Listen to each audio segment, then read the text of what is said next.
I am live, apparently. So, welcome to the 2 a.m. to 4 a.m. Western European time section of the Purple Rhymes with Orange Marathon stream. I am BBJ Rose. I am the host of Transition Stories, and I have been asked to do this by the wonderful Purple Rhymes with Orange, and I have someone that's going to be joining me right now because my very first guest that I ever had on my show has decided to show up. So it is student Dr. Ben, everybody. Say hello, Ben. You're not in. It still says living room lady. You're in the sauna. Yeah, I know, because, these things change. So now I'm no longer the living room lady. I'm now sauna. You are now sauna lady. I'm now the sauna lady. The sauna lady is now what? Is now a compound noun. It's one word. Okay. It's not got German. It's a compound noun. You see, this is the wonders of technology today. So I'm going to be doing something slightly different to most people. I'm going to be chit-chatting with people who want to jump in. I can have up to, I think it's 10 people on here because StreamYard take my money. So aren't I lucky for StreamYard taking my money on a regular basis? If people cannot hear me or if people are having problems seeing me, please let me know because it's coming through fine my end. So any technical issues, please let me know. I am in a sauna of sorts in a garden. So, these things happen. Did you say garden? It is a garden. This isn't a garden. I am the gardener, so you should be able to fix my problems then. The pen pusher is employing the gardener.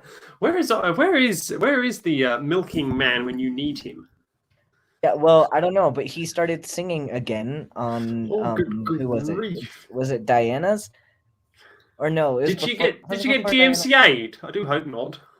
No, just somebody. Stool started singing. I don't remember what he was singing about. Oh, but he did eat the cake. He did start eating the cake, and I was really excited.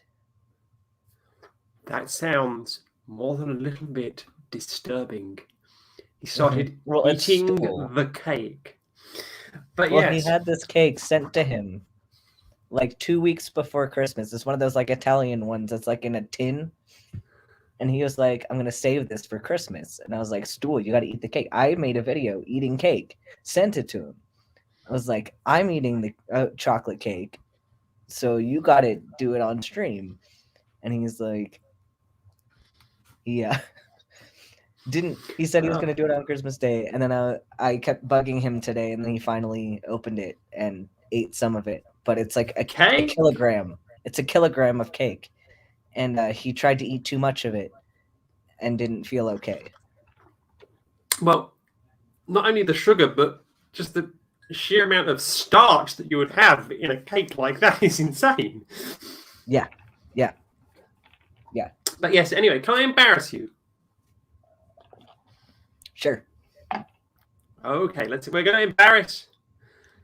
I'm going to share my screen. And I'm going to embarrass you, aren't you? So let's play this. Get it? And I had a lab class that we'd have to go to campus for, even during the pandemic, like all decked out in PPE. But we showed up, and I would wear a pronoun pin to class. And we'd have different rotating doctors that would come to our station every week. And so I'd wear my pronoun pin, hoping that people would notice, and they didn't. So then the next week, I showed up with my pronouns, just big letters on my shirt. Like, this will get them. And it didn't. So then the last week, I showed up with a shirt that said, "It's a boy" on it. And that worked. So that's kind of my joke, that I got to wear "It's a boy" shirt in order to be gendered appropriately. But funny enough, there's one person who gendered me appropriately and didn't even know it. And he is this old cis white guy, like super old school doctor, I think family practice guy. And he was teaching the class, and like I had asked him something after class, and he like was calling me sir and stuff, and I was like, this is pretty funny, because like He had no idea. He had no idea that I was trans. And I was like, we're not going to tell him. How's that feel for you? Remember, that was 6 months ago. Yeah, it's a long time ago. So yes, throughout the night, I've got a series of clips from the first series, and as Ben has jumped in first, he gets treatment number 1. But Jenny, if you're out there, you can come into B. If you want to come on stream, come in, and there's a few other clips in there. If Amy Newman is floating around, you're more than welcome to talk about your penis again on this channel. I was just in a stream with Amy last Friday. Was this the Tang stream? It was the Tang stream, yeah. But no. So, have you moved on from wearing It's a Boy shirts? Yes. Well, for the most part, because I don't have a lot of contexts where I really need to wear it, or where I'm even allowed to wear like t-shirts at work or anything. And there's no point in wearing it just like around my house. You're the only one in your house. Yeah, that would be weird. I mean, it's a shirt, but it is still a shirt. I hear that B is in pain, which I'm sorry that you couldn't find your oral surgeon. Yeah, so we can watch the videos of B without him here. We can do. Well, let's bring up. No, that's Rainbug. That's Amy.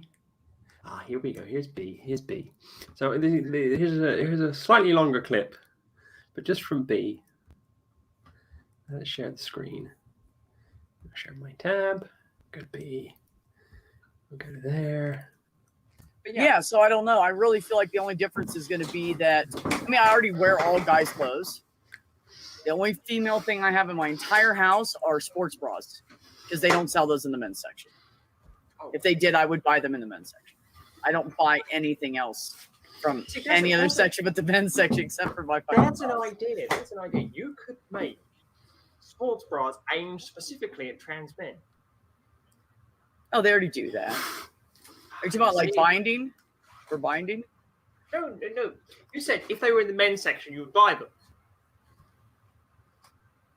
Or am I missing something here? Being a trans woman, am I completely missing something here? I'll take that because, I've completely missed. I mean, but anybody that wants to wear a bra, that's going to wear a bra, they probably want to go to the women's section anyways. I don't think you'd make any money off of that. Oh, well. Not unless you, like, implanted some kind of chemical that can make a guy's dick bigger, and then they'd all buy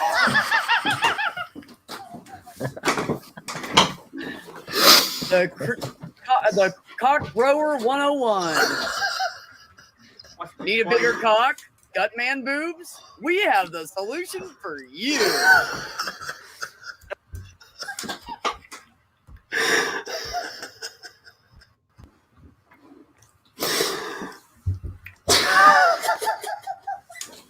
B, I don't know how you got to, growing the dicks of man-boobed men, but somehow that's where we managed to take things on the interview that we had with you. See, Phoebe, I'm just sad that you weren't on the stream, or were you there the other day when it was Bolt, B, and me talking about Truck Simulator? No, I was not there. I was in bed. I'd gone to bed. We were all talking about. It was just. You have to remember when people like B stream at 9:45 Eastern Standard Time. You have to remember that's 2:45 in the morning. Sometimes you're there, though. Sometimes I know. you're there. I know. I'm not a regular, normal human being. I understand this. I understand. But you were talking talk about trucks. It was just like was this American Truck Simulator or Euro Truck Simulator? Well, or we talked about both. Truck Simulator. Well, we was talked it World about both Truck Simulator? Well, Bolt was saying that American Truck Simulator is better because in Euro Truck Simulator, you stop by a toll like every 5 minutes, and like you get up to speed, and then there's another toll. So the thing with Truck Simulator is real time. It's not real time. It's like. But you can. There is a version of it that you can play that is real time. There is a setting on it that you can go to that is real time. So you can drive from like Paris to Warsaw, and that journey takes you about 47 hours. And you can set the game to take you 47 hours to do said journey. If you Yeah, really we're not want to. doing that. We're not doing that. But either way, I mean, but yeah, the amount of tolls there are in Europe compared to the amount of tolls in the US. We don't do tolls in the UK very often. We have, I think it's half a dozen toll roads in the UK, and that's about it. We have a toll motorway, which is like having a toll interstate for you Americans, which I think would be really weird for you people. Hello, Stephanie Helms. Come on in if you want to come in. If you want to come in, let me know, and I will dump you a link in the Discord, and you can hop on in. Kat, if you want to come in, if anyone wants to come in, let me know, and you can have links sent to you. I can have up to 10 people in here. It says, so far I'm not using the full potential of the money that I'm paying StreamYard on a regular basis. So you know, let me drain the amount of money that I can use on a regular basis out of StreamYard. See, people are worried about coming in because they're worried about drowning out your ego. Sorry, that's not possible. My ego will fight its way to the fore, regardless of how many people come in. You have seen me, I'm assuming people in the chat, on a 604 Atheist After Party. I managed, last time I was on there, to hijack it with 2 other British people, and we just talked about Britain. Was it you and Stool? No, it was me, Chaos, and I can't remember her name. That one. So yeah. Oh yeah, Ollie-man. Ollie-man, if you want to come in, just let me know. Just let me know. I'm not a scary human being.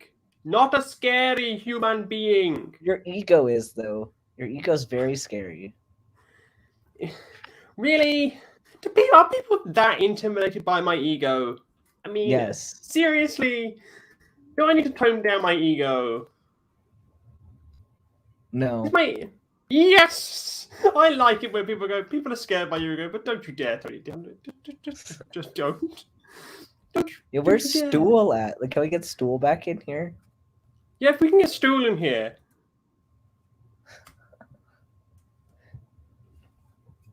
So yeah, if we can get Stool in here, that'd be wonderful. So who else wants to come in? People. I want more people. But to get more people coming in, I'm going to share this. You can do some more clips. I'm going to do another clip here. I do have to warn you, this clip contains adult content from the start. Oh, goodness. Is this Amy's? Of course it's Amy's.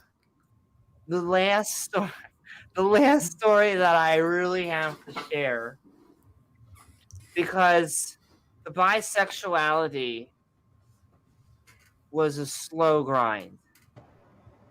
And bisexual, pansexual, really, but that actually came after being trans. Funny enough, that became from my first girlfriend, who I met her at Claire's, and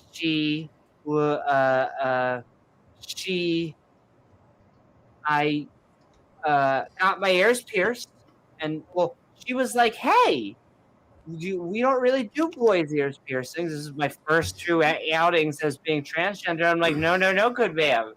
I am blah, blah, blah, blah, blah, blah, blah, blah, blah. And she's like, really? Tell me more. I ended up going home with her that night. Funny story. He has a boyfriend. So... The question that comes to my mind is, did you remember to pay for you? That's a good question. I have no idea. She may have, because oh man, she definitely was that type. Let's just say, because she would have patted my head and said, "No, sweetie, you be pretty." But so,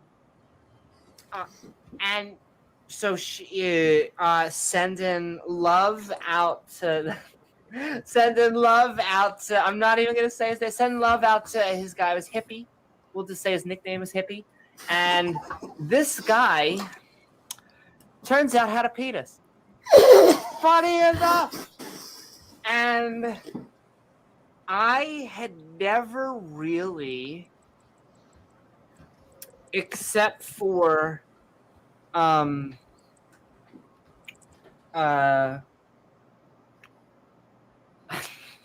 except for I think fooling around, but I don't know if I saw his. I must have not seen his penis because I fooled around with a threesome before.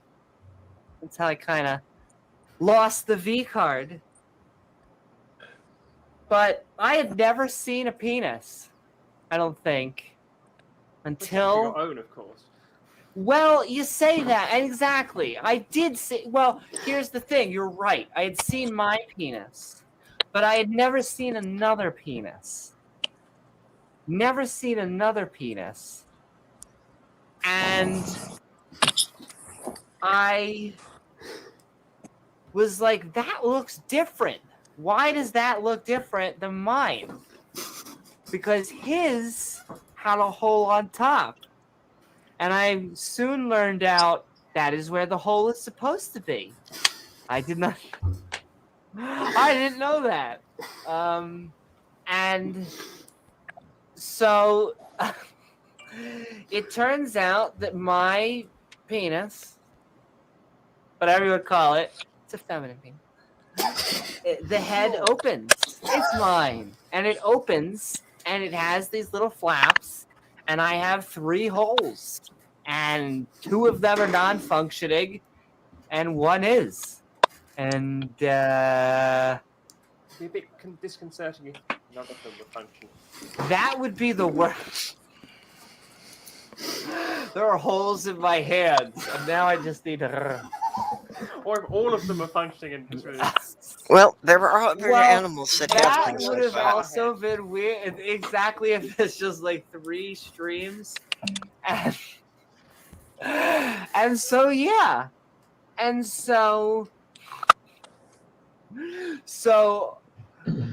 that is basically, so yes, I guess I technically, it's really because I said, like, I lost my V card sending out to the person because if she ever watched this, and the boy was kind of, he was meh.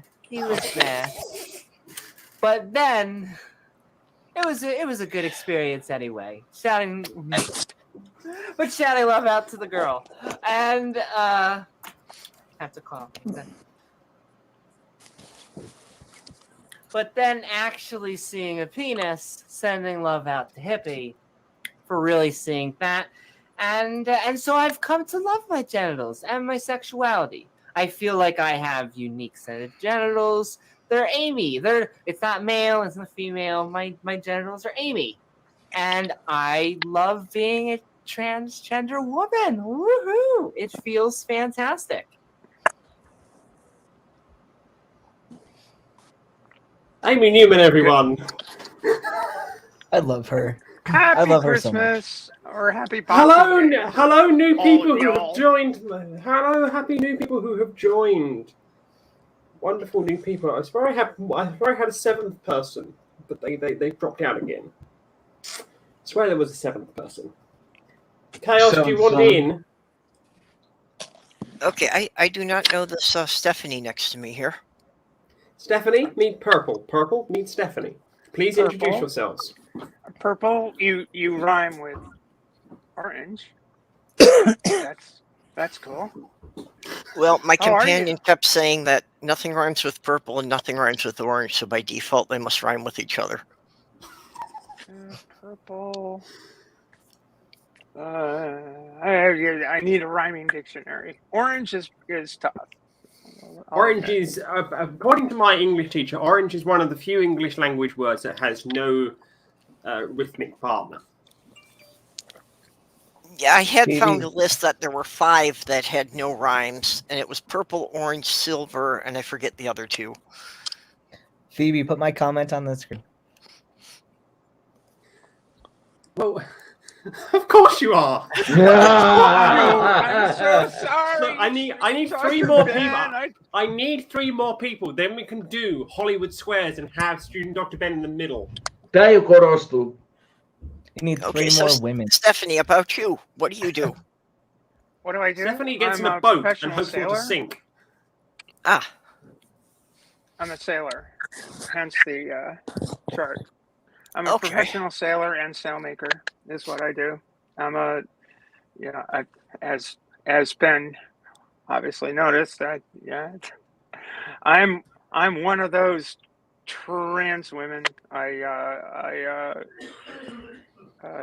started transition. It's coming up on 24 years. Old fart.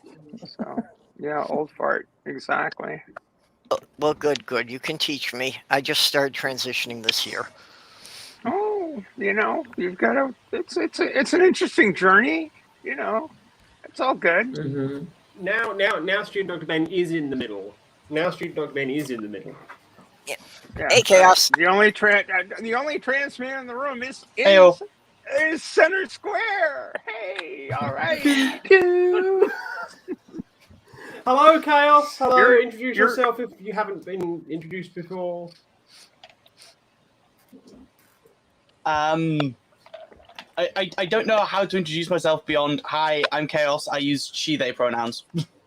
That's good enough. That's good enough for this stream. We're going through clips of my first series of the show, so I've got some clips that we've done so far.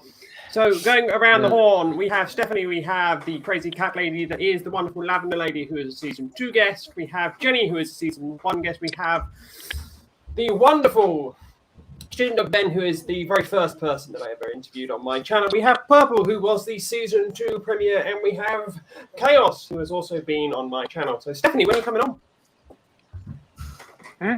Stephanie, when are you coming on? When are you coming on, Stephanie? Anytime you like. Season 3, I'm casting for season 3 now. So if you want to come on season 3, need to get things going. Anytime, whenever it seems appropriate. Whenever it fits. Actually, this is very true. Well, you see, I'm one of these people that will go from the ridiculous to the sublime, and Jenny will remember this, and the people who were there will also remember this clip, because this clip is me at my frazzled best, shall we say.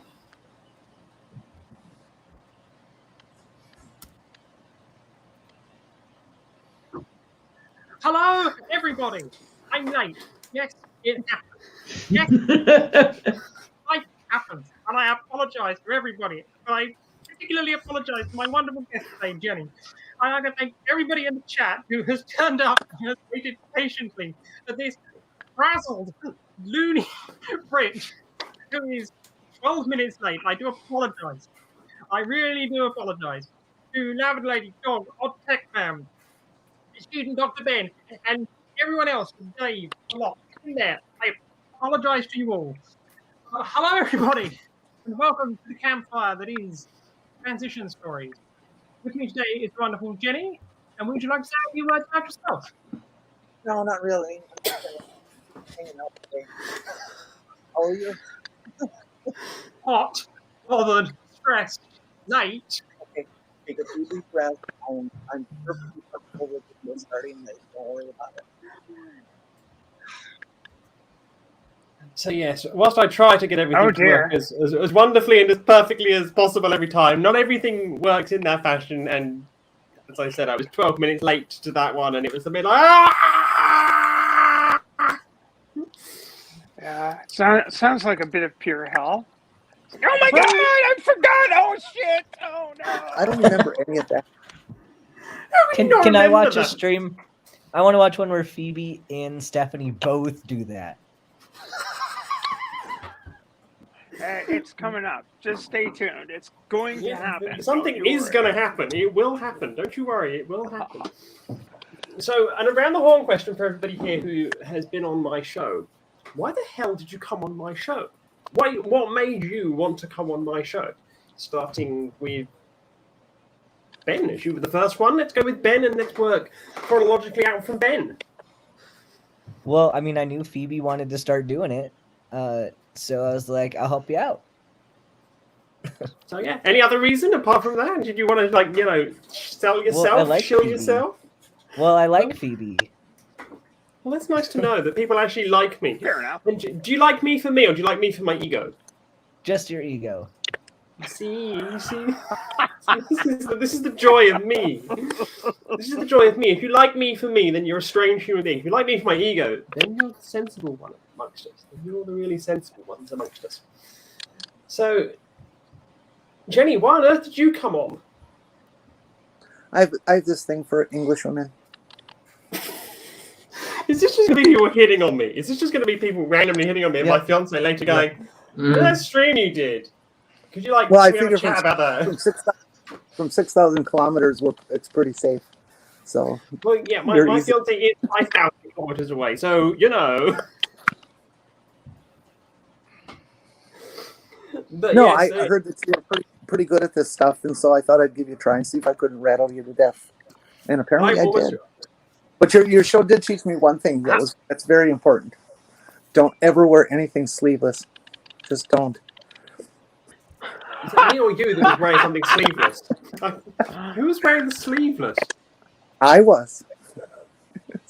Yeah.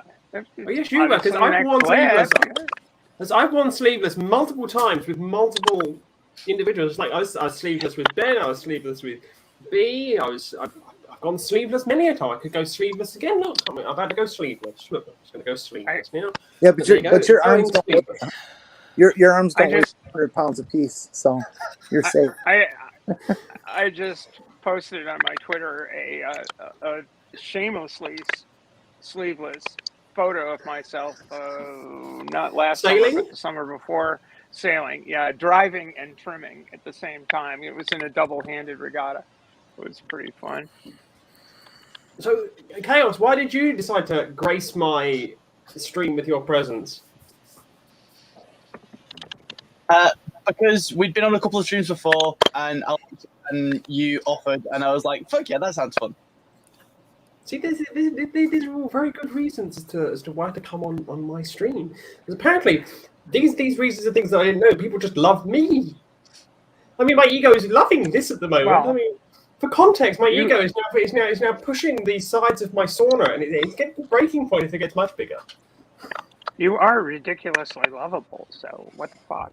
You know? There you go. For those of you who want to see more of me, you can see me tomorrow on all of the ACA programming, and that's as far as I'm going to say. You're in the trivia contest? If you haven't watched the first round, you should watch the first round. You should watch me completely destroy my opponent in the first round. At one point, I was told, "Could you please stop? Could you please stop? For mercy reasons, can you please stop?" And the guy throws his scarf in. This is good. This is good. I'm very enthusiastic. Give your opponent a chance, huh? Well, give my opponent a chance, but there is potential that I appear on all of the shows tomorrow, and that's all I'm going to say. So, yes, and then Purple, you were the Season 2 premiere. So okay. You are the essential dark horse, in other words. Of course I am. Yeah, good. Of course I am. I'm ridiculously ludicrous. And people should subscribe to this channel now if you haven't already. If you're in my chat and you haven't subscribed, do it now. You know, call to action. Subscribe now. Fuck's sake, absolutely. Do what the woman says. Don't dilly-dally. Just get on it. Right away. You can flim-flam around all you want, and I won't pay you a pony to subscribe. But subscribe now. Subscribe now. My. So, Purple, you were the Season 2 premiere. You were sat next to the Season 1 premiere. How does it feel to be, the premiere couple below Stephanie and myself? Well, yeah, you had already interviewed, Diana and Jenny and Chaos. By that time, I was feeling left out. You were before Diana. Yes, you were. No. Okay, I got the sequence off. You had interviewed several of my friends, so I was feeling left out by that point. So, was it just, I want to be included in the cool kids gang? Yeah, pretty much. I think I was still scratching to get my 500 subscribers too. So I was looking for any exposure to give me a boost for that last dozen subscribers. So you decided to come into the therapist chair that is transition stories. Well, I figured you'd introduce me to some people who hadn't heard of me yet. This is very true. This is very true, and I bounce around streams here, there, and everywhere. I bounce around, go boing, boing, boing, boing, boing, boing, boing, boing, boing. So if you haven't seen me in places like 604 Atheist, or you haven't watched my or you haven't listened to my Australian podcast where I sit down with two Australians and we talk about how batshit crazy Australia is, you should do that too. So, Australia is hardly as batshit crazy as New Zealand is, but there you go. Well, this is very true, but Australian politics is far more batshit crazy. Wait, that's the assumption that Australia exists, though. Yeah. Here's the thing, though. I do have to use very special equipment to contact the other side of the table. Because remember, it is just a disc. Because these globe earthers have decided that they're going to take over and convince everyone that it's a globe. But no, the globe earthers, I have to use my specialist equipment to contact the other side of the disc, you see. Mm-hmm. See, even Navardi was telling me that Australia doesn't exist because we were trying to send back a certain Australian person that none of us really like all that much. And no, they won't take him. No. And she said Australia doesn't exist, so they can't take him back. Okay, no, Phoebe has it the closest that of anyone else I've heard here that Australia is on the bottom side of the flat Earth disk. It's the counterbalance for North America to keep it from tipping over. And the only way to get around is the Black Ops helicopters are the only thing that can fly around the edge. Okay, I've got a question here for you. How did the war between Argentina and the UK take place then? You mean the Falklands War? I was trying to avoid getting demonetized, but that's by the by now. Oh. How would you get demonetized for that? What? YouTube doesn't like the use of the term Falklands or Malvinas. Oh, really? I wasn't aware that was a keyword that wouldn't set things off. So there you go. You got to get Junie on. Yes. You got to get Junie on. England went to war with Argentina over a pile of penguin dung. Yeah. But it was really good dung. Also, America decided at one point that it was going to declare islands with guano on it theirs. They passed the Guano Islands Act, and who here knows what guano is? Oh yes, I'm very familiar with what guano is. So what is so not for any Stephanie, particular reason. So Stephanie, what is guano? It's shit.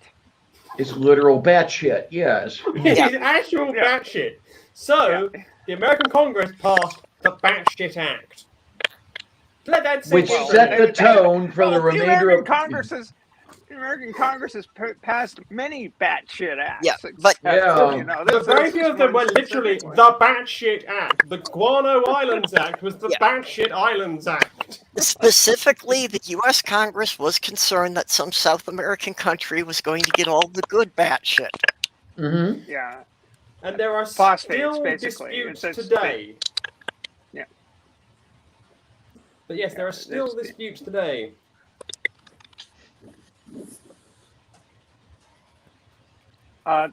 It's indisputable that batshit can be a valuable commodity. Oh yes, absolutely. If you haven't asked in the chat and you click on this link, do not expect to come in. The next two people that I'm expecting to come in using this link are Kitty and Junie. So those two people, if you click that link, you can come in and the link will disappear. It's just that I don't have you on other forms of social media. Oh, I could have given either of them a link on Twitter if you'd wanted me to. You're letting in a token? Hello, Kitty. You are currently muted. Oh. Yeah, no, I think the default to my mute, my mic muted. Because I never know. I for one have never had the opportunity to supplicate myself before an Empress. So allow me to do so at this point. Well, okay. If you're an Empress, I now have to be a goddess because my ego in my own stream has to be the most superior kind of thing that I can have. So I'm Empress of Hell, demigoddess, why not? So you can be a full goddess. I'll be a demigoddess for now. I am a goddess lady. I'm a mere pirate queen, so it's all good. Hey, we respect our queen. So Ben, how do you feel with all this extra estrogen now floating around? Oh, speaking of which, that reminds me. Is this tokenism? Yeah. You were here first, and then they all surrounded you. Well, we've actually I mean, in fairness, if anyone's got any spare E, I'll take that. We've actually got 2 tokens in here, you understand. You can have mine, Chaos. You can have mine. There's the token trans man, and there's the token cis woman. Yeah. Well, this is I very thought true. tokenism was dwarves and elves fighting orcs. There you go. I am the token orc in the room. You're the token. No, you're too cute to be an orc. What about goblins? Vampire goddess of hell. I thought you were an ogre. It's the no, I am not the token old lady in here. I know there's more than one. I mean, hey. You are 29, right? 39. Ah, okay. I'm gonna check. Again, as I said before, I'm 24 in hormonal years. There you go. I'm only 12. Some days I feel 24. Some days I feel 68. Here's the thing, though. I am 32 years old, chronologically speaking, but in transition years, I'm 17. Okay, then. So you can tell when I started at this game. A little while. Yeah. Stephanie, it's really nice to know that you're 68. I'm just thrilled to death. I mean, thrilled with that? Because I'm 60, I'm not so keen on it, but hey. Because I'm 67 and I'm tired of being the oldest one here all the time.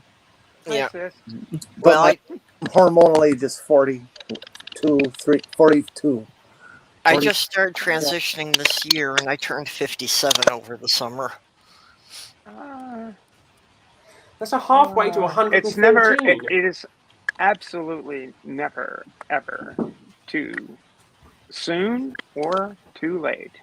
There is never a wrong time to transition. Never a wrong time. It is always. It's always the right time. If I had found some people to support me, I definitely would have done this 30 or 40 years ago. Well, if I had found some people to support me, I would have done this at 3.5. Yeah. But yes, to finish That's off the my only round, reason I can do it now is finding this lovely community. But yes, to finish off my around the horn, I'd like to go to the top right-hand corner and say, "Wonderful Lavender Lady." Yes, dear. Your interview for me was a very emotional interview because of the cause that we were doing it for.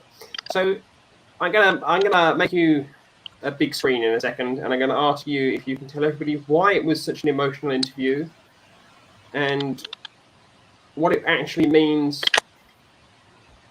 that we actually did for you. So this is for you. And I still don't understand why you think I deserve it, but that's another story. Back in June, my kidneys finally failed completely. They'd been going downhill for, let me see, three years. And finally in June, they went. So I am trying at this point to get on a list of waiting for a transplant. And one of the things I've got to do to get on that list is have the assurance that I'm going to have a babysitter and a chauffeur. These people, screwed up as they are, I have no idea why they did this, decided that they were going to get stuff together to find funds for me to fund anybody who would come here to Pittsburgh to look after me and to cart me around. And, that sort of thing. And they're still at it. And I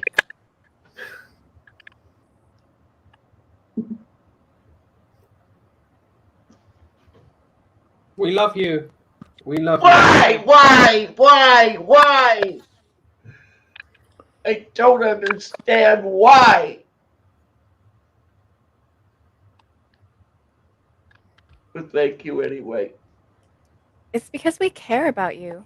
Because you're a lovely human being, and good people deserve good things to come their way. And shitty genetics, and just trauma from life can lead to wear and tear on your body. And when it comes down to it, you have no say in that. Like, you didn't decide you wanted your kidneys to fail, and it's a bad thing happening to a good person who deserves good things.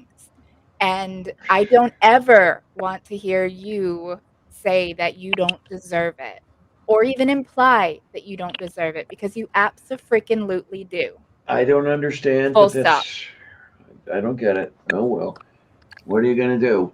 Diana, I've told you Accept I it? wouldn't be able to do this now if not for your example in part. Just accept that these crazy people fucking care about you. I'm a you pretty know? shitty role model, ain't I? But what I will say, Diana, is people like you and Jenny in here and Stephanie have made it so that people like me and Ben and Purple and Chaos can be who we are today. And our way of saying thank you to you and everyone else who came before us is our little way of saying that we love you and we're going to help you. And we're going to do what we can to make sure that you're here for as long as damn possible. Well, Diana, you don't seem to have noticed it, but it's been you talking so openly about your experiences that this community has formed around you. I don't think we would have this community if you didn't talk so openly about your transitions. I didn't have a choice. Really and truly, I didn't have a choice because I couldn't fly stealth. I know people who have flown stealth and who are flying stealth, and I didn't have that, if you want to call it a luxury. I mean, when I came out here on the wire, on the interwebs and everything else, I was still legally Edward. And, I'm using the name Diana, and, got people asking questions about that immediately. And it has to be, okay, well, that's because I'm trans, like it or lump it. And so I don't know if it's so much that I was helping anybody out as much as it was I was forced into it. Well, maybe your hand was forced, but you became a beacon for other trans people to come and be able to talk about it. As they say sometimes, we sometimes do not choose the path in life, the paths choose us. And I think in this case for you, Diana, this is what it's become. And we, as the people around you, want to say to you in any way that we can, we see you, we hear you, we love you, and we want to help you. No accounting for taste, but thank you. Some of us Really? like Marmite, and I still don't hate them. Mayonnaise people, on the other hand, Wait, you're evil. Hold on. Who here likes Marmite? Not this person. Okay. On this subject, I must say that we need to have compassion for people who like pineapple on pizza until we have perfected the technique to remove the malfunctioning brain chips. Oh, Likes my. Marmite. I can't stand the stuff. I really can't. No.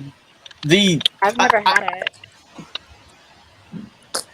Oh, The only thing I can really think to pass comment on Diana in relation to why would we do that is pretty much hang you on. can't get rid of us Damn it, that I pulled easily. myself apart. Well, you go talking. Yeah, I can't Marmite hear is what a you're mysterious saying. black Oh, we don't sludge want that to. some people put on bread for unknown Yes, reasons. it is. Yes, it really is. It's not only a mysterious black sludge, it's a yeast extract, which is a byproduct of the brewing Put this industry's on. hop production methods, which is one of the most weird and wonderful things that people have decided in their wonderful existence that they're going to eat.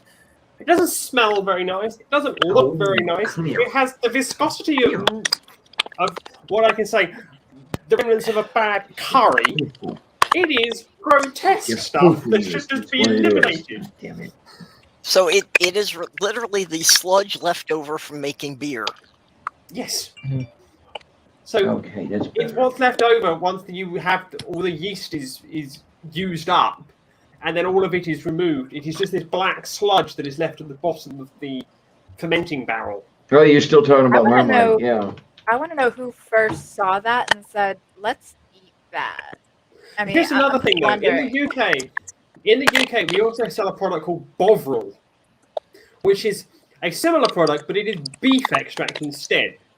So when you smoke beef in the UK, one of the byproducts of doing that is you get this extract that comes off it, and someone decided to put that in a jar as well.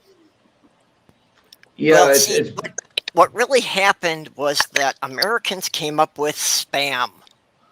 And that wasn't gross enough.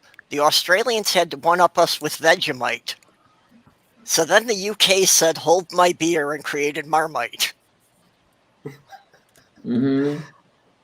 I would try it once because, I mean, for the most part, I'll try just about anything once. The only issue I have is I can't drink beer. I can't actually have anything that's got hops in it. Otherwise, it just absolutely wrecks my stomach. Like, I have a sensitivity to hops. So, like, not even like Malta soda, I can't have that. See, the UK does a really good job at saying. A lot of The Americans UK probably does a don't great realize job that at. the brewing industry makes use of our brewing sludge as well. They feed it to farm animals.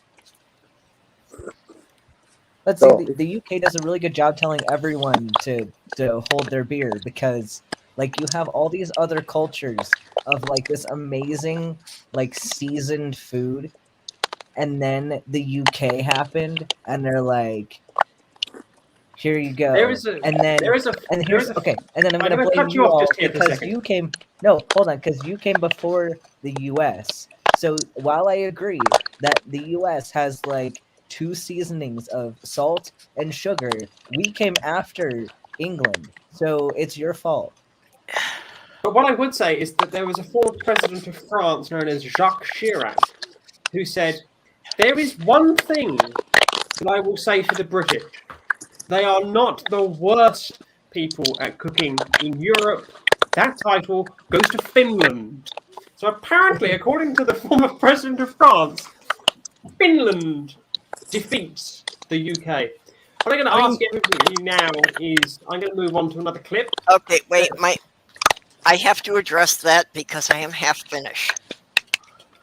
So And finish then. I'm sure he was referring to lutefisk. Most likely.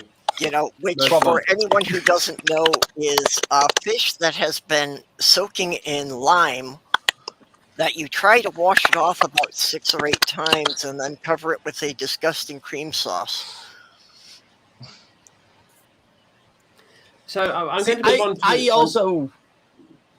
Go next. Whoever that was, go next. Sorry. I was just going to say, I feel like also coming from any French person, my response is just going to be, the bloody French. I just give you this look. That's the contempt I now hold that sentence with. Fair. I mean, it's meant sarcastically, but still. And understand I'm that. just sitting here where my dad's family goes way back. They immigrated to the United States in like the 1600s from Sussex, and my mom's family went to Canada from France, like back in the Arcadia days, so also around the 1600s or so. So here I am, just French and British, like way back. Did you say the county of Sussex? Because that's where I currently am right now. I'm living in the great city of Brighton and Hove. I am. Well, because I had someone actually do my genealogy, and like one of the furthest back that we could find was with the same surname as my father, coming here in the mid 1600s from the Sussex area. Well, there you go. So what I'm now going to do is I'm now going to play you this clip. This clip is from Bree, also known as Brainbug. And this is one of my favourites, this one is. This one tickled me pink when we were doing it live, so enjoy. One of the big arguments here. Can people hear that? You love your intimacy. You love your intent. You love. Is anyone getting any sound? Mm-hmm. Everything to do with that. So one of the big things that I hear is that you can't change your sex, biological reality, etc. Is the sound coming this through? And this. Yes. You're an entomologist. Is that true in the world of entomology? Okay, I'm not an entomologist, but I do study insects. But the changing, so the sex and gender, let's first divide those up because they aren't correlated. But when it comes to sex, in most insects, it is bimodal, but there are a lot of groups where it is not so simple, where there are more than two sexes, especially when we look at hymenopterans and bladderdae, which are hymenopterans are ants, wasps, and hornets, whereas bladderdae is roaches and termites, where we see entire sexes that don't have reproductive organs that have as far as chromosomes in insects, that's a whole mess there. Nothing that correlates directly to what we see in mammals. So sex has always been, well before mammals evolved, a sticky subject to say how many sexes any species has. I know that among bees that there are at least 4 sexes. So there's the queen, which generally fills the dominant female role in the ruler of the roost, so to speak. So like ourselves, queens. And then underneath her, there are the workers, who are generally in most hymenopterans sterile and don't have the option to ever mate, and they do all the day laboring, the collecting food, the building new areas, the tending to the babies, and then there are the warrior females, usually much larger than the workers, and also never reproduce, don't have the physiological aspects to reproduce. And then of course there's the males, which are in almost all hymenopterans completely useless to the colony. All they're there for is to consume food and donate sperm to the queen. So yeah, as far as gender and sex, or gender roles being connected to sex, and this comes back to the freaking thing about Jordan Peterson too, with his talking about lobsters. If we're going to model our livelihood and the way that humans live off of arthropods, I think I'm much more terrestrial. So we should probably go with some terrestrial species, and we are very social. So let's go with some eusocial species. Then you're looking at hymenopterans or bladderdae, which the most eusocial are the termites. And in each of those situations, the ladies are in charge. So yeah, I'm not opposed to emulating arthropod society as long as we do it the correct way and with the correct clades, so that ladies can come out on top. So yes, it's sequential hermaphroditism. Is that a sentence that means something to you?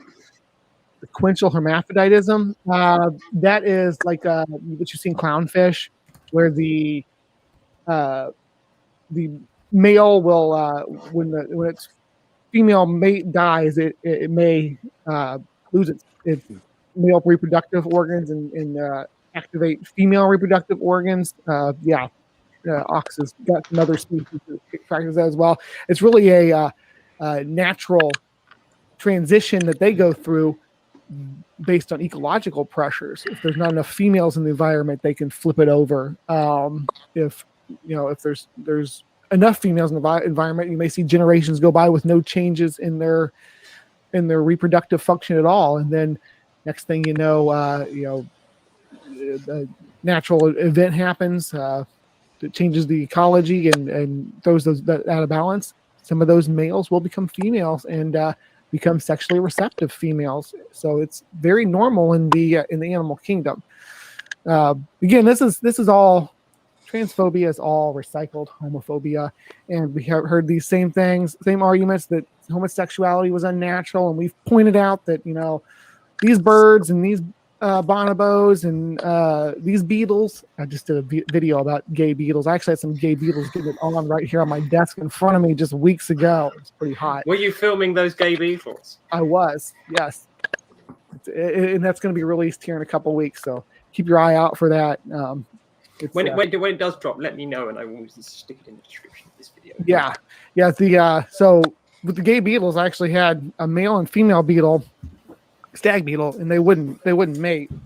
They'd rub all over each other. They wouldn't mate because she likes to see her males engage with each other before she picks which one she's going to mate with. What I didn't know is that they don't just have to fight, which is what I'd always been taught. That stag beetles, they have to wrestle for the lady, and it gets her all hot and bothered, and she starts producing pheromones, and then they can mate. What it was is that I introduced the new male. The male that was in there with her probably smelled a lot like her, but he ran over to engage with the male, and he immediately mounted him, and they started having some intercourse. Time. Yeah, and she watched, and then after it was done, she was receptive to mating. So that was enough for her. That got her in the mood. And imagine there's lots of hormones and pheromones floating around in the air that I can't detect. But I was all excited with my camera, ready to see some stag, because I never had been able to get my stag beetles to actually grapple with each other. I was excited that the potential that could happen, and totally taken off guard when what did happen. But stag beetles are not a insect that can change their sex, though. But they do participate. Yeah, I'm gonna get you your beetle horn, Jenny. Just I'll satiate that need in your life. But they definitely beetles are more open to mating with what they can, and there's scientific reasons for that. So yes, there we go. On my stream, we were talking about the wonders of gay beetle sex. To everybody that's there. So we do cover a wide range of things. It's not just sex and more sex that we talk about on my channel. Well, Sam, Stephanie, if you're talking, you're muted. Hey, that bit about watching the males engage, I can testify that works for humans too, to get the female receptive. Well, it gives me a new perspective on John, Paul, George, and Ringo. Well, here's the thing, though. John, Paul, George, and Ringo, there's only 2 of them left. So what really happened to George and John? Well, George kicked the bucket on account of cancer, and John got shot. So that's what they want you to believe. Oh, secretly, okay. It was that's true. Secretly, it was what Brain Bug was describing. That's secretly what was happening. There is no way that this is going to stay up if any YouTube moderator sees this. There is absolutely no way on this earth. So what you're saying is that Biden is actually George Harrison. No, I'm saying that Biden is secretly John Lennon. I would believe Bernie is more John Lennon.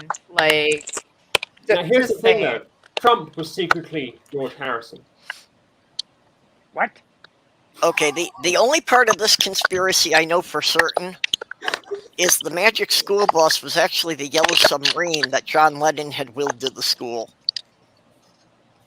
Well, the Magic Bus is the Who. So the thing with the song "Yellow Submarine," it was supposed to. I think there's a conspiracy. I don't know if this is true, but it's supposed to be "Green Submarine" because that rhymed better than "Yellow Submarine." But there was a copyright or infringement claim against "Yellow Submarine." It's not "Yellow Submarine" against "Green Submarine," so they had to use "Yellow Submarine" instead. Well, it could have been the purple or orange submarine, but they couldn't figure out how to make it rhyme. Well, this is true. They could have said the purple rump to the orange submarine. Mm. And then you'd have problems today, purple, with that name if they had gone down that route. So we're an hour through my wonderful stream. What does my wonderful audience or my wonderful panel have to say, if anything, about how things are going in their life? I tried Googling green submarine, and the only thing I come up with is a sandwich shop in Fayetteville. Well, Fayetteville, Louisiana. Arkansas, really? Is it Fayetteville, Arkansas, or Fayetteville, Louisiana? Fayetteville, Arkansas. I would have thought Fayetteville, New York first, but yeah, it's Arkansas. You see, Purple, what do you get if you Google green weenie? Well, you have to sing.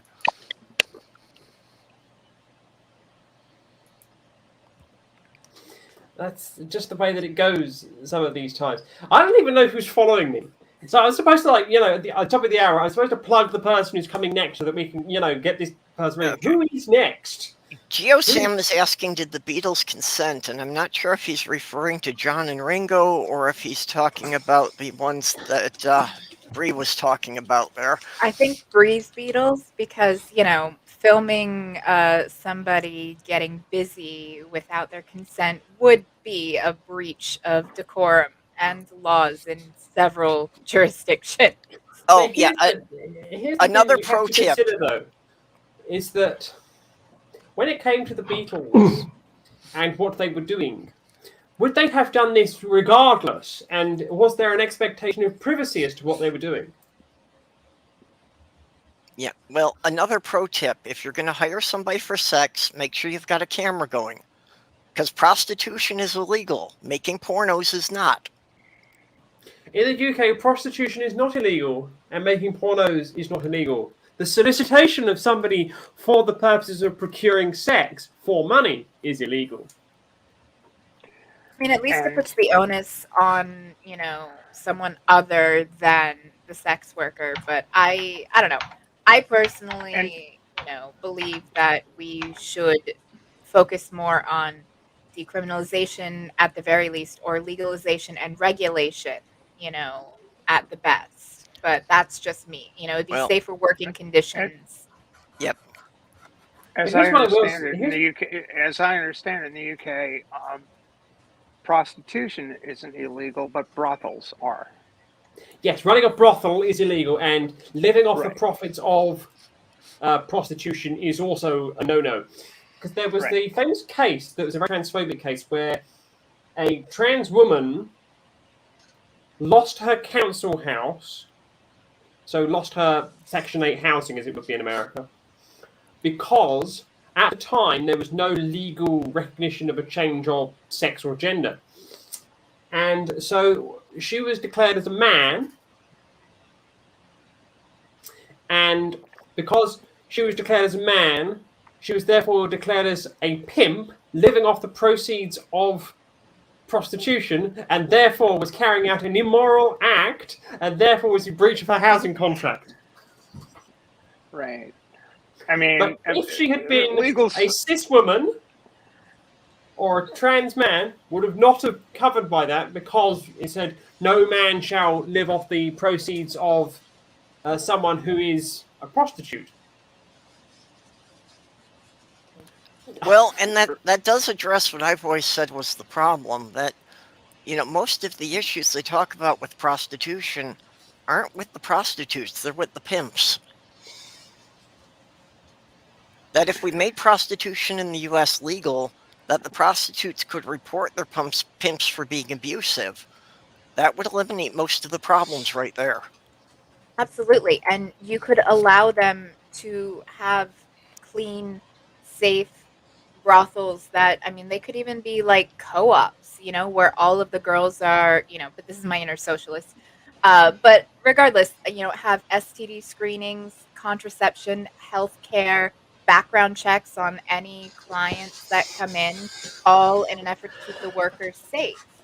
And I honestly think that's a better way to do it, where you have legal protection if you're being abused by somebody. You could have an office. You wouldn't have to worry about banks not wanting to do business with you because, you know, you're a sex worker, which happens. Like, and it just, I don't know. Like, but that's just me. Like, I am libertarian socialist. I believe in like full bodily autonomy, but I also believe that, you know, we should do what we can to make life better for people as well. Here's the thing that always gets me with the people who are in favor of criminalizing the system. It doesn't stop it.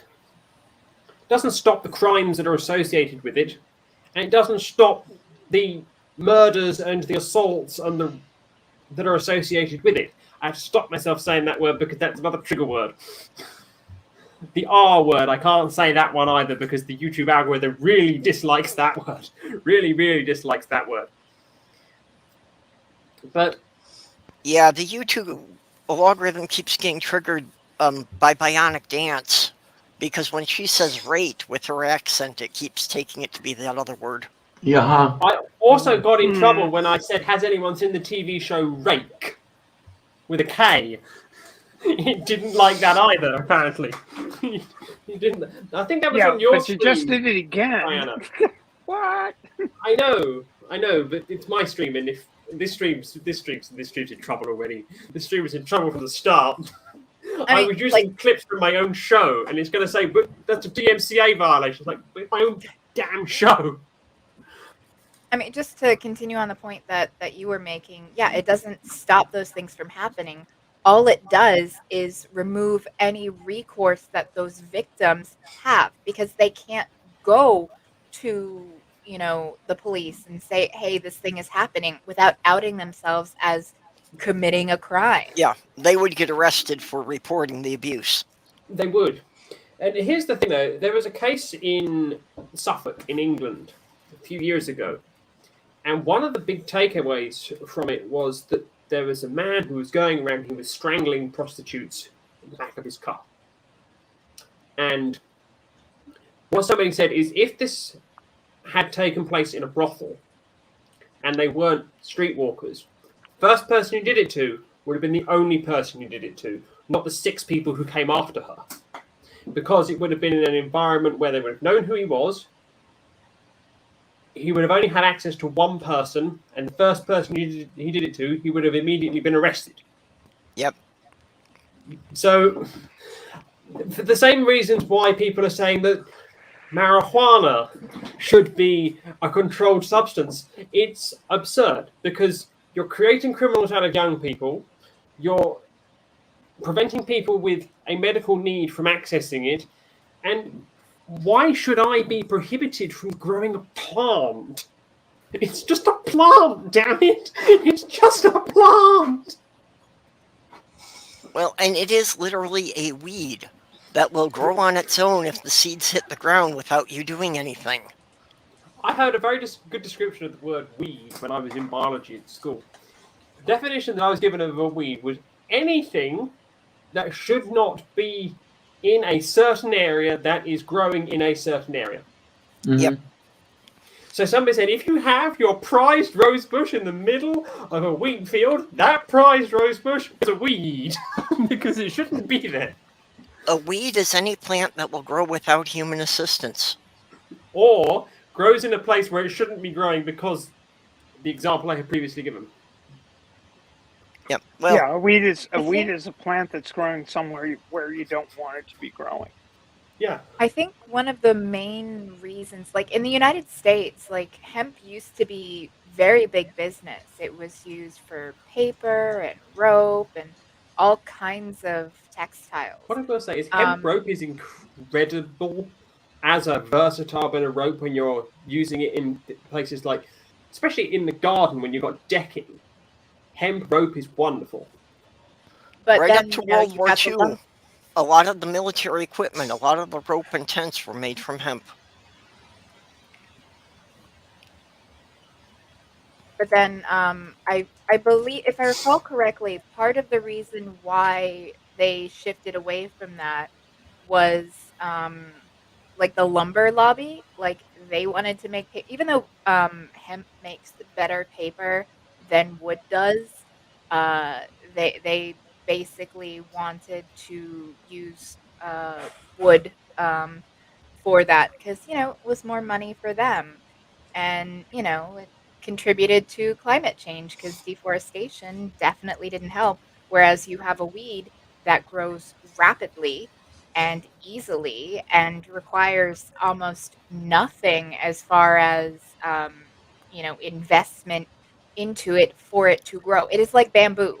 Like bamboo Yep. is another one of those things that it has a lot of uses and a very small area can contain a very lot of it and it grows way faster than trees. A lot of it had to do with the lumber mills, actually, because they wanted to outlaw hemp production so that there was a market for their sawdust.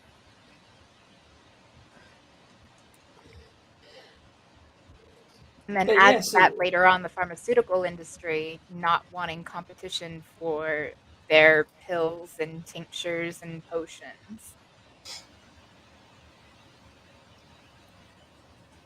But yes, it's weird because MDF is an awful substance to try to work with. Has anyone else tried to actually make things out of MDF? Yeah, I have. It's not Oh fun yeah, at I've dealt all. with it. Medium density fiberboard, which is Mhm. MDF, is an horrendous building material. Yeah, absolutely. The only reason I tried what I did was immediate need. That was what I had available, and I threw a rack together with it. Well, Didn't and the last dust very that comes long. off when you try to do any kind of, any kind of mechanical work with it, you'd better have a good respirator. Yeah, huh? Yeah, you did. It really was. It was do this outside, do this with a fan behind you blowing it in a certain direction, and wearing a respirator because it was just horrendous stuff. I mean, it would disintegrate worse than if you were putting paper underwater and then sticking your finger through it. It just disintegrated like it was going out of fashion. Yeah, Absolutely it's such a fine horrific stuff. particulate dust that it gets through a lot of the filters. And it screws up your power tools because it gets sucked into the motors. Oh, it does. So here's an around the horn question for everybody. What is your favorite material for construction work? So constructing things, it can be any kind of construction. What is your favorite material, starting with... This implies that I construct things. But it doesn't matter. You can construct things in your head. That's not a material, though. Just you to be the sensible man on this stream, tearing apart my... I don't know. You have to be more specific because the material has to be suited for the job. Right. It depends what it is I'll I'm give you- constructing. I'll give you my answer.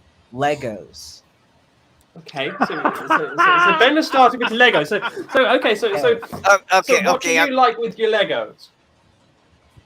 I build Legos with my Legos. Am I supposed to ignore you people throwing that S on the end of it? Is the Danish word, when you pluralize the Danish word, does it have an S on the end? The son of the founder of the company said the plural is Lego, no S. So you have 1 Lego and 10 Lego. But that's you Danish, can have a not pile Danish. of Lego bricks or Lego elements, but you do not I have a don't pile need- of Legos. I don't need you to be pedantic about it. It's Legos. Deal with it. I don't care. It's important. No, it's Hey, not. It does is not this- matter. Is this American imperialism rearing its head going, No, it's just Legos, wanna have and I fun will with say my it is. Lego. It's ubiquitous. Why? What are you talking Okay, about? guys. Why does it matter? Why are you gonna Because make it matter? Because Well, we're because pedants in Stool here. isn't here to bug you about it, so I've got to do it. Okay, well, it doesn't matter at all. So Hey, Ben's I gone for almost, Lego. I just I tried to almost answer got the rich when, question. as the result of some drunken tweets on Twitter one night, I was Purple. literally just getting tried Denmark to to answer the declare question Lego. that I didn't have an answer Purple. for. Purple. What is your material? Well, like I say, it depends what I'm building. Otherwise, I'd have to go with Lego anyway, because I actually do use Lego to like make scale models of a lot of stuff that I'll build later out of wood or whatever. So, okay, what's your favorite wood to work with? Well, oak if I could afford it, but usually not in the budget. I would say that Lego is not a material; it's a form. That's true. It's a building system. Yeah. Okay, it's I'm not a out of this material. debate then, because I didn't have an answer to begin with, Okay. and now didn't people are realize being it picky. caused- So I didn't know it no. could cause so I have many. several. Well, if you're going to say Lego, then technically you have to say the material is ABS plastic. Right. So, anyone else want to chime in, or should I ditch this as soon as? So Well, we're making if you things. really want to know, I've got a couple, and in it, again, it goes back to what are you trying to do? The best material, my favorite material, in doing the stuff that I do, happens to be nylon.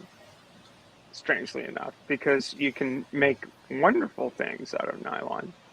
Very stretchy, very, very cool, really, really neat. But that's only for one application of stuff. Carbon fiber is actually probably one of the most cool basic materials to work with, I think. Carbon fiber is an amazing material. Excellent for a lot of structural uses. Mm-hmm. When I was doing strong more as sculpting, fuck, strong as fuck, and if it's designed, I mean, I work in fabric, and the way shit is engineered and put together makes a big difference as to how effectively it works. But I don't know. So also, Another one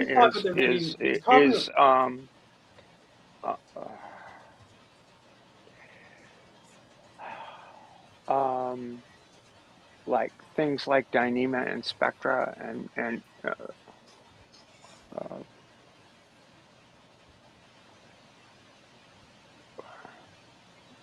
weird fibers that can come out of that stuff, and then actually,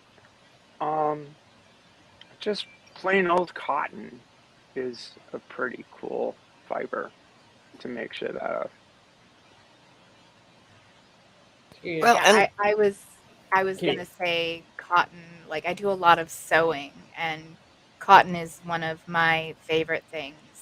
Rayon's also actually kind of nice, like because it's got that nice like flowiness to it. It's not as much fun to work with, but like it feels nice. But wood, my Silk. favorite wood is cedar. Silk. I love the smell of cedar. when I was doing more It sculpting, depends on what you're trying to make, I guess, is the thing. It's like it depends on what you are actually trying to, what your end design is.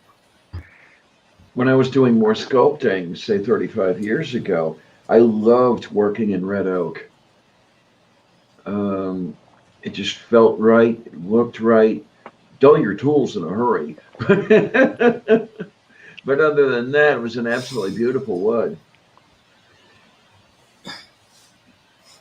Yeah, well, there are certainly some good things to say about softer woods like pine. That it is easier to work with. Yeah, as far as a construction job, I mean, I was trying to rehab a house, and pine was what I was working with.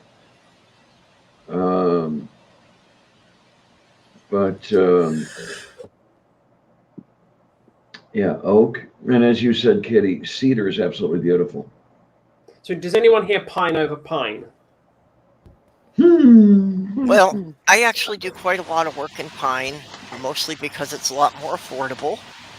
Yeah. And for the most part, unless you need it to hold several hundred pounds, it's quite sufficient for the job. Yeah, and it's unfortunate, though, that pine isn't as strong as it once was. No. With the fast-growing species that are being planted now, the growth rings are farther apart, they're wider, and the wood is not as strong. So where you used to use 2x4s, you now need to use 2x6s, and you go on up from there. Yeah. What about 2x8s? Those, yeah, you can still. I believe you can still do ceiling joists from 2x8s, can't you, honey? Purple. Oh yeah, yeah. Last time I framed out a roof, it was using 2x8s. Mm-hmm. But yes, I think that there's enough wood going around here to sink a battleship. We're going to go to another wonderful clip from my first series of my show, and this was from someone that you may recognize if you've watched ACA programming at all. This is the wonderful Puck, and this is talking about some of the stranger things that go on in social situations. Have you ever heard this this history? When men are in a group, it's 10 in a row. When women are in a group, it's 10 in a circle. Have you heard that? Okay. So one time.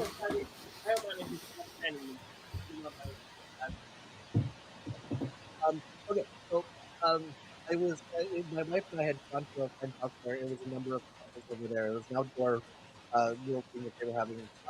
And of course the guys themselves, they're being guys, and they are all standing in a row with cargo ships and here. And all the women doing, whatever it is that they were doing. They're usually in a group, like clustered around each other, participating in the same activity, whatever. And I realized how weird I was because I was addressing the men by standing directly in front of them and looking at them directly face to face instead of taking my place in the row. Husbands and boyfriends don't like me. Husbands and boyfriends don't like me because I don't fit into that. This is what guys are supposed to do, right? And when I told you earlier that I was the only boy that was invited to girls' birthday parties, sometimes I'm the only husband invited to girls' nights out. And I don't go out of respect and out of courtesy. I don't go because that's sacred ground. Okay, that's where they go to complain about us husbands, and I'm not going to take that away from my wife. But I have. What if they invited you and not your wife?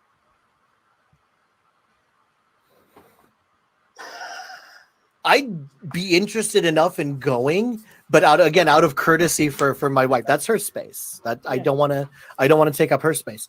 No, but I one of my friends was actually accused, or her husband actually accused her of emotionally cheating with me because I would have much easier conversations with her than I would with him. I had no problem having conversation with him. He just doesn't really come up with much conversation. It's like, hey, did you check out the motor in my Honda? Okay, why do I care? Whereas the conversation with his wife was, more about social issues that I'd be concerned about. That's just the kind of conversation I want to have. But because of that, I didn't fit that role of what a friend's husband is supposed to be. And that's the time I run into trouble, when I am not stereotypically male enough. And especially, like, I usually work in female-dominated industries, which, I don't care. I used to work in. Does it pay the bills? Yeah, that's all I care about. Like, I used to work selling fashion eyewear, right? And I was the only man there. Who cares? I'm there to fulfill. You talk about that, but after the show, I will take you on a tour of the sauna. I currently have, I think I've got 3,000 pairs of glasses in here. Oh. Sorry, 3,000 glasses cases. I think I've got in here. I'm thinking about 1,000 pairs of glasses in here as well. 1,000? Oh, I can't even imagine. But I would be interested to see your gallery. I have my taste in glasses, but even then, okay, let's look at this. Let's go back to how purely pragmatic it is. The reason that I get really thick glasses like this is because they show up very well on camera, right? It is very obvious that I'm wearing glasses, and I get the anti-reflective so that the light from the screens doesn't glare up here. And I know a lot of people, are meeting me for the first time and they don't believe that. But you can actually talk to my wife, message me afterwards, and we'll talk. Part of what I did was because I've been doing a lot of shows on YouTube lately, and I've been doing a lot of appearances, and I want to be very conscious of the way that I look.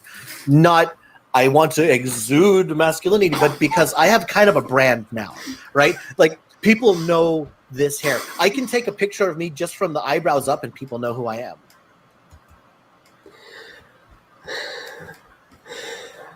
So, for those of you who didn't know Puck, that's Puck, and I see that in my stream we have been joined by Swede. Hello, Swede. You can take yourself off mute now. Hey, Swede. Hello, Swede. What brings you to these parts? What's that? What brings you to these parts? I'm the next host, so I come by giving an olive branch to anyone who wants to continue on with me and all that fun stuff. Yeah, Swede will be taking the helm in half an hour. Now, the question is, will Stephanie Helms be with Swede taking the helm? Because there's helms there. And we can have Statler and Waldorf over here. Mm-hmm. You can do.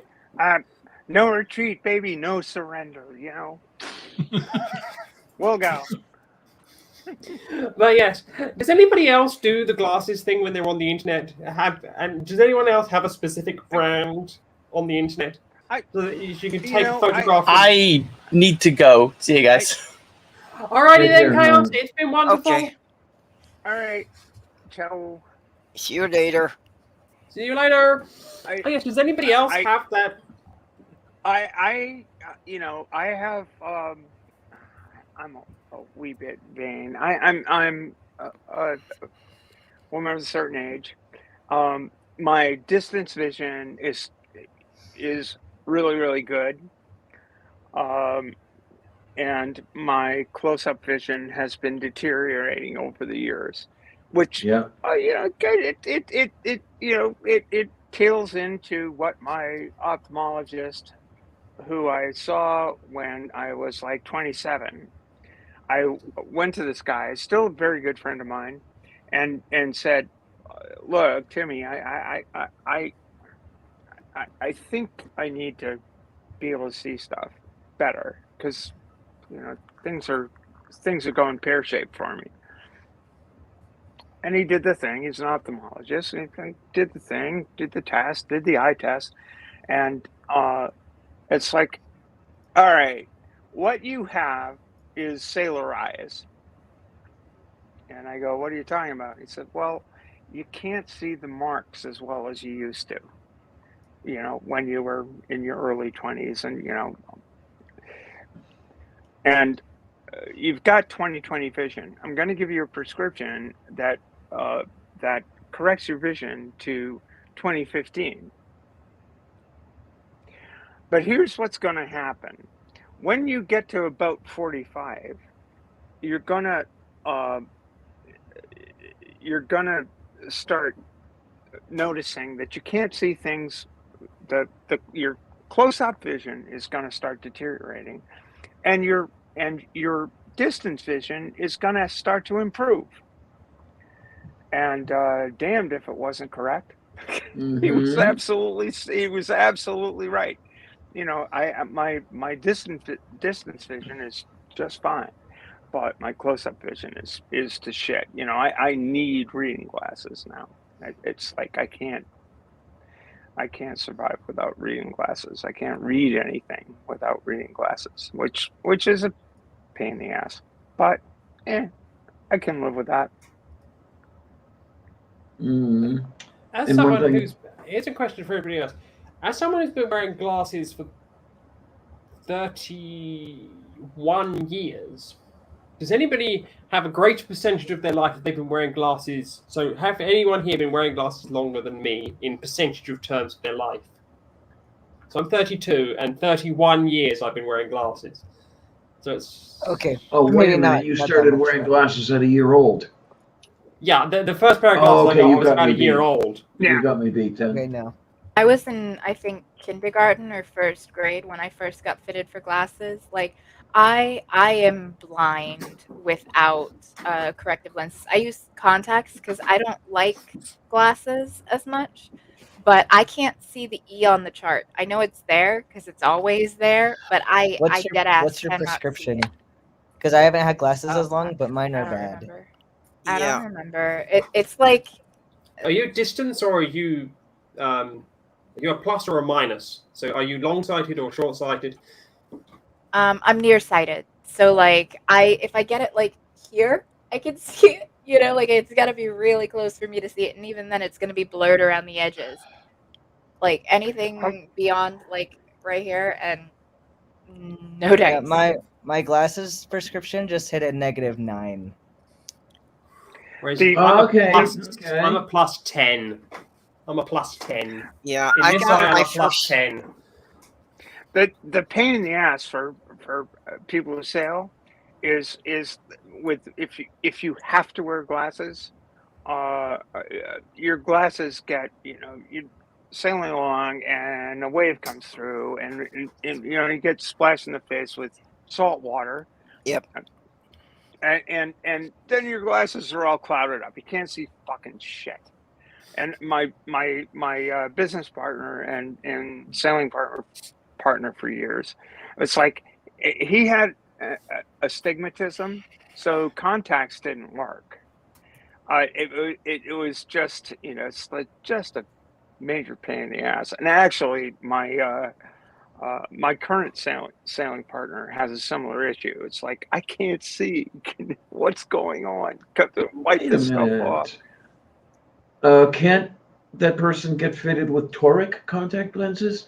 Is the astigmatism too bad? I wore toric contact lenses for a while. There are the two radii. You know, there's I wear toric lenses as well because I have astigmatism in both eyes. That's that's the one where it's the wrong shape, isn't it? Yeah, it's more football shaped Yeah. than it is Yeah, baseball yeah, shaped. So yeah, just so that everyone in this chat, we're going to play one-upmanships here because I want to play one-upmanships here.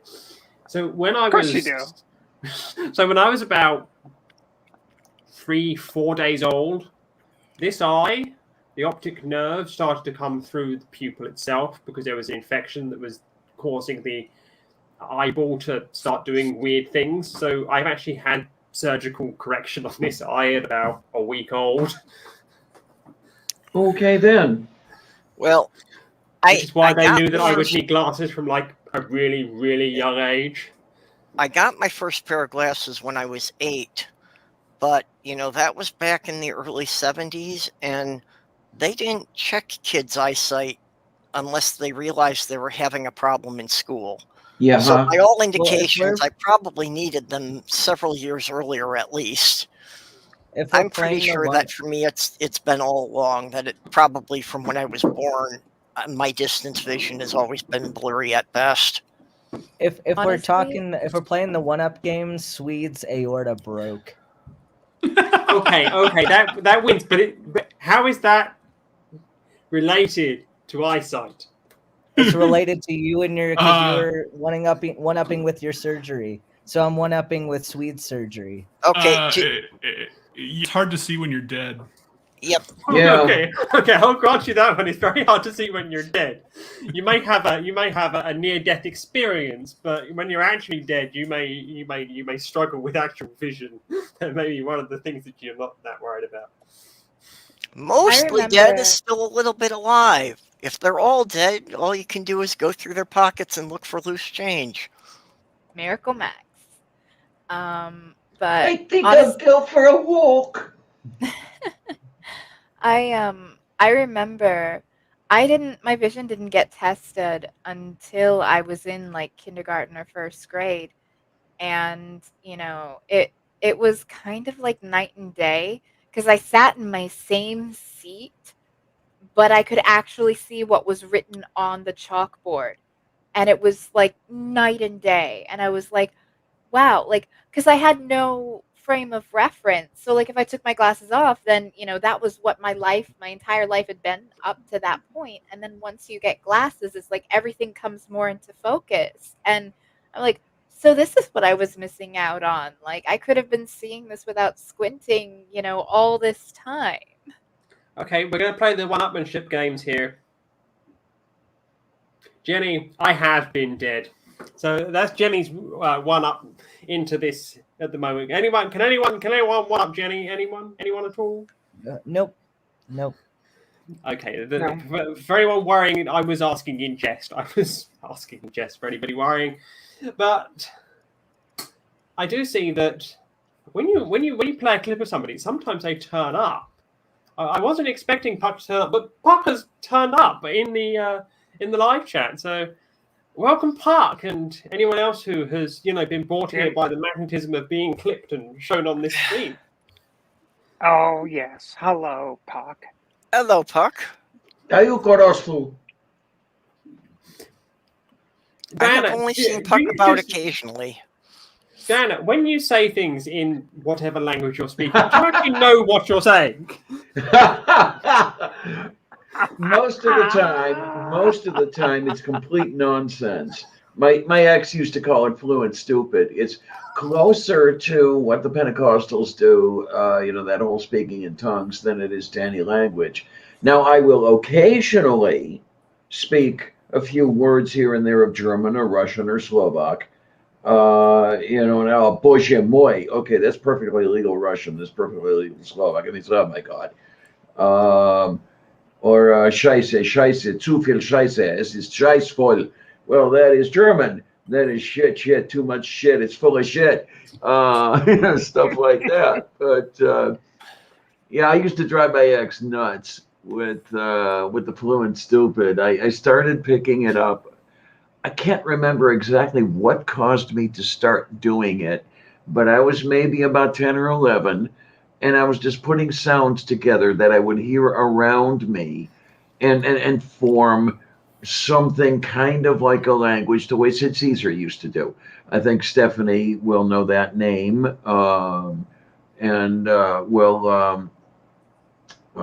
Jenny, were she here, would know that name, the comedian Sid Caesar. Yep. He would do the fake languages, that whole thing. Yeah. Yeah. I remember Sid Caesar. Yes, this is okay. Diana, I do the same kind of thing with random syllables. And it's not important if you know what you're saying, the cat understands it. Oh yeah. I mean, Sylvia real quick. understands what I'm talking about. I don't want to interrupt, but my son's gonna want to run off here. He wanted to come and show this off. It's Once Upon a Brick. It's actually green, but my green screen's picking it up, and it is the Lego pop-up storybook. He got this for Christmas. Yeah. Oh wow. And these aren't plates. These are actually built Lego brick by Lego brick. You can kind of see a little bit here instead of it being a big plate. He just finished putting it together.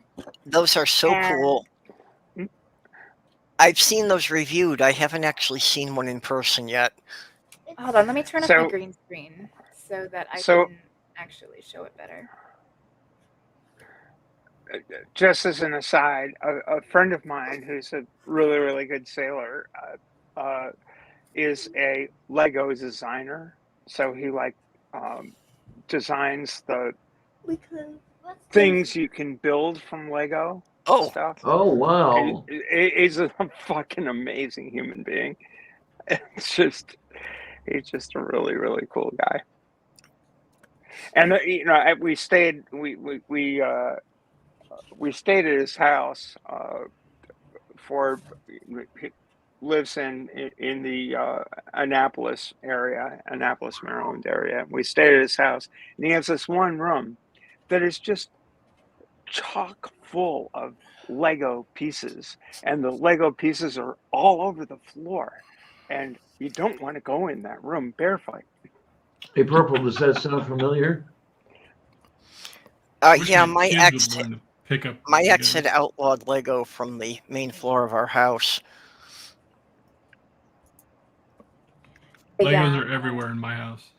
Same here. Like, my son has tens, probably hundreds of thousands of Lego bricks at this point.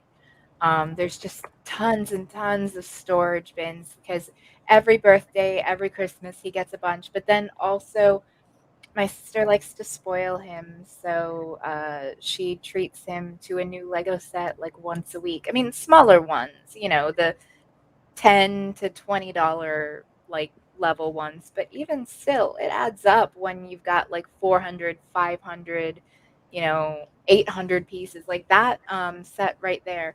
The pop-up storybook, it's actually discontinued. He had been asking for it for a year, and I went and looked, and I saw that it was discontinued, and I was able to pick one up, and I was like, I don't care, I'm putting it on the credit card because I want to have this for Christmas because I don't know if I'll get another chance to get it. And it's been sitting in my closet for like 6 or 7 months, but he wanted it so bad because one of the YouTubers he likes to watch, she does a lot of like Lego sets and like Lego Friends, and she got that one, and so she did it, and she told the stories because it's got Red Riding Hood and Jack and the Beanstalk. So it's got the characters for that, so you can actually build it 2 ways. So it's either with the beanstalk and the house more in the clouds, or the cottage of Red and her grandmother. Well, yeah. Yeah, that looks. Yeah. All right. Yeah, you said that your friend was a sailor and a Lego designer, so I was wondering if he might have been part of the team that designed this set that just got released. It looks kind of like maybe, possibly, yeah. I'll have to ask him. But yes, anyway, we're going to move on now because we're getting towards the top of the second hour here and the end of my stream. We're going to move on to the final clip that I'm going to be showing for the night. This was my final episode of season 2. This was Rallon Wolfhard, and it's only a short clip. And if you know anything about New Jersey, you will understand this clip. I thought you were going to come on my show and go, look, no, I'm a secret naturist. Don't wear. Hold on. I don't wear clothes often that like show off like the assets that someone would say. I thought I had a scoop thing. I thought you were going to come on my show and go, look, no, I'm a secret naturist.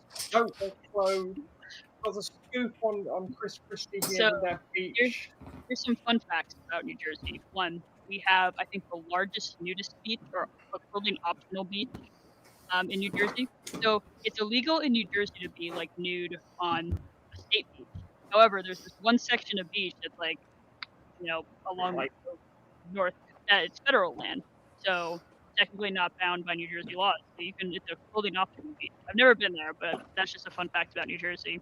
And there is a nudist lodge somewhere in New Jersey, because I was just curious one time. I think I was talking about it with some friends. I looked it up and I'm like, guys, there's a nudist lodge in New Jersey if anyone wants to show up. I'm gonna have to come to New Jersey now, just to I've got this thing where I'm planning on meeting all of the guests on my show that I haven't met. I'd like to meet them, and one of those things I'm now gonna have to do is we're gonna have to go find this nudist. That's where we meet. Like the first time, it's just like, hey, hello, all out. Yeah. Is New Jersey one of the no nipples laws, where you can be topless but you can't show nipples or something? I don't know. I haven't looked into those laws specifically because this is not within my sphere of legal. So I do remember reading. I think it was New Jersey where this judge said that it was not okay for women to be topless, but it was okay for men to be topless. And in the same breath, he'd said that no, these trans women aren't women, they're men. So what they did in protest was they took their tops off. I don't know anything about that. So. And that sounded like the most American thing I could ever imagine. These 3 trans women that were sat there with their breasts all about going, you've just said I'm a man, and you've just said that men can go topless. So there you go, Mr. Judge. Yeah. So there we go. So that was the wonderful Rallon Wolfhard there, talking as about as New Jersey as you can get there. So yes, I do wonder if the naturist experience will happen someday in New Jersey. Does anyone know anything about New Jersey? If that's actually a thing in New Jersey, anyone know anything about the wonders of Jersey? My No ex idea. was from New Jersey, but the closer to Pennsylvania, Oh, okay. Warren County, she was from. Right across the Warren- river from Easton, Pennsylvania. Ah.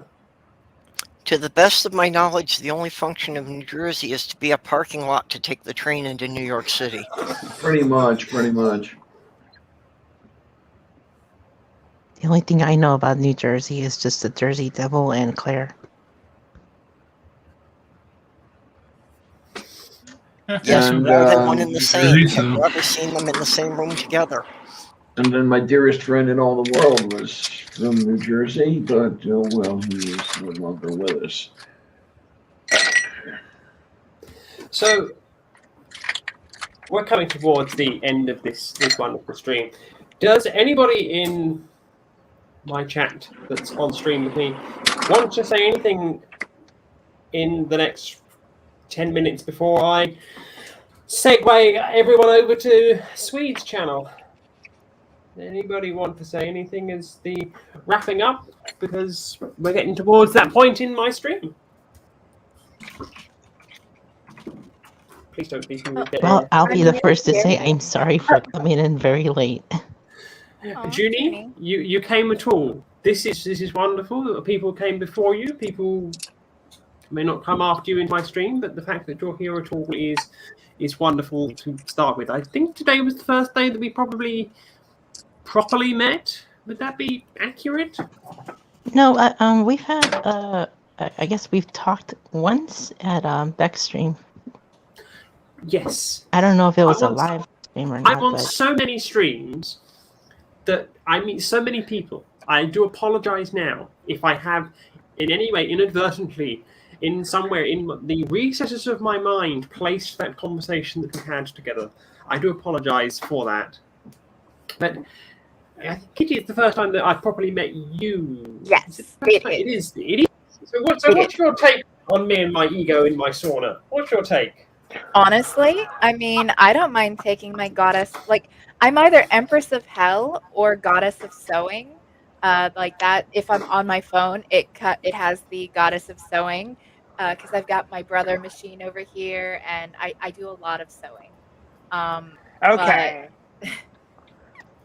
So my mother would say you need a You- singer. you- my mother would you- say it you- needs to be a singer sewing machine. Okay, you just hold on a second. Just hold on. I'm just gonna take a small little tour. Okay. So for the purposes of this, we're going to make yeah. Stephanie's solo layout. Yeah, That's fine. I'm just gonna take a small little tour. I'm about to be jealous, aren't I? You know, it could be. I'm gonna let's see. I got to figure out how to change my camera. You could just turn the Well, device. maybe not. Maybe not. I can just go. I can just go upside down. Yeah. Is this sewing machine porn? This is sewing machine porn. Oh, that is a heavy duty Juki. Yes, a Holy Juki hell. industrial. Okay. Now. Damn. No. Okay, we're getting more. More. Oh, yeah. Why is Marie not a mod in your Oh, chat? you have. Oh, see, I actually want a quilting machine. I just don't have the space for something quite that large. And I just want to, just hang in there. This is, I think I can get the throw. There's That's a lot of throat space. the throw is 700 millimeters from side to side. Now let's see. We gotta just moving along. Let's see. These are my 4 happy machines. This is a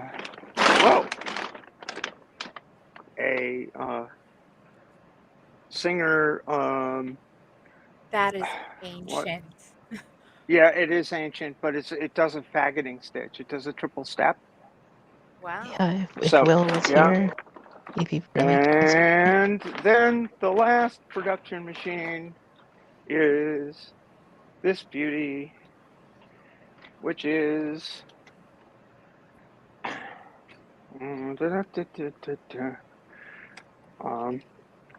it's got a this console is a walking foot. It's a walking foot zigzag machine. Oh, nice. Yeah, it's an amazing machine. Oh, yeah. Absolutely fantastic. I There you go. have. This is my sale up. These are the and this is the shit I gotta work on real soon. Honestly, my sewing space is an absolute hot mess too here. Like, don't mind the mess, but I've got my my brother sewing and embroidery machine here, and then my serger, and then my old brother machine, which is kind of it was one of it's $200, and you basically use it till it dies. And it started to kind of die, but I didn't want to get rid of it because it still sews. It just can't handle any bulk. So if I'm doing something simple, it's fine. But then there's the serger in between, all my embroidery threads, my Cricut machine, my ironing board, and this is my baby. And I love this sewing machine so goddamn much. But yeah, my area is just an absolute hot mess. But it may be chaos, but it's my own brand of organized chaos. So it works for me. And then behind the green screen are just bins stacked high with fabric and vinyl and notions galore. I've got tons of bins of fabric because I'll go to the fabric store or even to Walmart in the fabric aisle, and I'll buy like offcuts and remnants for dirt cheap, and I'll just play around with them and have fun because I am actually self-taught. I inherited a sewing machine from my dad. And it was like an old one, like with a front load bobbin. Like mine now have drop in bobbins, but it had a front loading bobbin. Getting the tension right on that thing was a challenge. Like it took a lot of practice, but I taught myself how to sew on that. And I started sewing masks at the beginning of the pandemic. And then that's when I got the small brother with the wide quilting table, the $200 brother. And I sewed hundreds of masks on that and gave them away during the pandemic last year. Well, we're still in a pandemic, but you know what I mean. And then the first year of the pandemic, we'll say. Yeah, the first year of the pandemic. And then it started to kind of wear out where I couldn't really do the masks anymore because the way I sew my masks, there's a lot of bulk along those edges because they're multi-layered and they have like a pocket for like a filter material. So the community actually came together to help me come up with the money I needed to replace my dying sewing machine that gave its life for the cause of getting more masks on faces. And so now I have this amazing machine here, and I honestly couldn't have done it without the help of the community. And I love everybody here so much for it. And so when I hop on streams, I like to try to be sewing if I can, because I like, showing that you guys help me with something I'm really passionate about, because I'm disabled. I've been disabled since I was 19. So it's good to have a hobby, especially when you're passionate about, and one where you can be creative as well. Also, my son is very, I don't want to say oddly proportioned because he's not. He's just very, very skinny, but also very tall for his age. So finding clothing that actually fits him properly is a challenge. So being able to make things for him, especially pants, because that's the main issue, has also been like incredibly wonderful. And he loves to sit in my lap and like help sew with me or help me with the embroidering when we'll make patches together and stuff. And it's just been a wonderful, wonderful thing to add to my life. And my autistic son absolutely loves that sewing machine almost as much as I do, because he just likes watching the needle go up and down. He likes helping any way that he can. And oh man, I love everybody. Well, the Adler will sew through like half, 13 millimeters of fabric. It's ridiculously cool The Juki is a straight stitch machine, which it's a compound feed, like the needle moves and the presser foot moves at the same time, so everything goes through. Oh, nice and smooth. Oh, that's nice. Yeah, I mean it's a really, really cool machine, and you know, those are like my 2, 3. Those are my 5 big machines. The faggoting stitch machine I use for lighter weight stuff, like sewing really, really delicate fabrics together. I use my serger for that. Like that. And I have a serger as well, but the serger is a problem because you know, once one thread goes, the whole fucking thing goes. Yeah. So you know, if it's not an and you can't do a non-interlock stitch on something that